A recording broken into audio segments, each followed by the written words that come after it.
Investigators are still in the early stages of their investigation, but a key part of it will be retracing the steps of the mass shooter and how long he had been planning such an attack. Tonight, troubling new details are emerging about a prior run-in with law enforcement.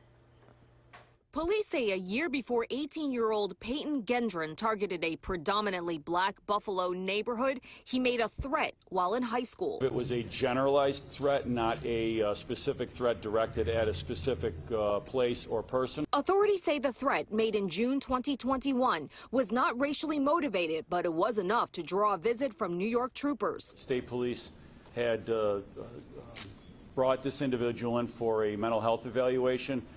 He went to the local hospital. He was there for, the information we have is about a day and a half, was evaluated and then released at that point. Reporters asked if warning signs were missed. Buffalo's police commissioner said state police, quote, did their job to the fullest at that time. Law enforcement officials are revealing chilling new details that the shooter left a so-called manifesto sharing a racist belief that white Americans are at risk of being replaced by people of color. A picture is emerging that the suspect may have been radicalized online. Over the years, that situation has only become that much more difficult in the fact that we have that many more individuals that are becoming more and more what we would call the violent, homegrown violent extremists. Terrorism expert Sal Lafreri is retired from the NYPD and has worked in intelligence. He says it is a difficult task for law enforcement to monitor every lone wolf hiding behind a laptop. You have to be able to monitor within the confines of the law. And that is the biggest problem and the biggest hurdle that we run across.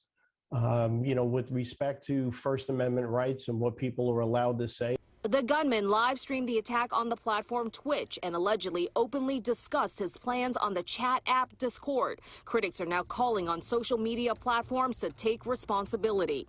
I want them to sit in a room, look me in the eye and tell me if you've done everything humanly possible to make sure that you are monitoring this content the second it hits your platform. And if you're not, then I'm going to hold you responsible.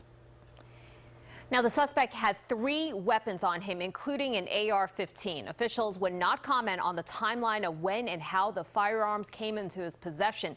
Governor Hochul did reveal the gun was purchased legally, but the high-capacity magazine was not. So, lingering questions tonight as to why someone who had been investigated by the state police was able to purchase firearms. The governor says that is something she is going to get to the bottom of. I'm Shirley Chan for Pix 11 News. All right, Shirley, thank you.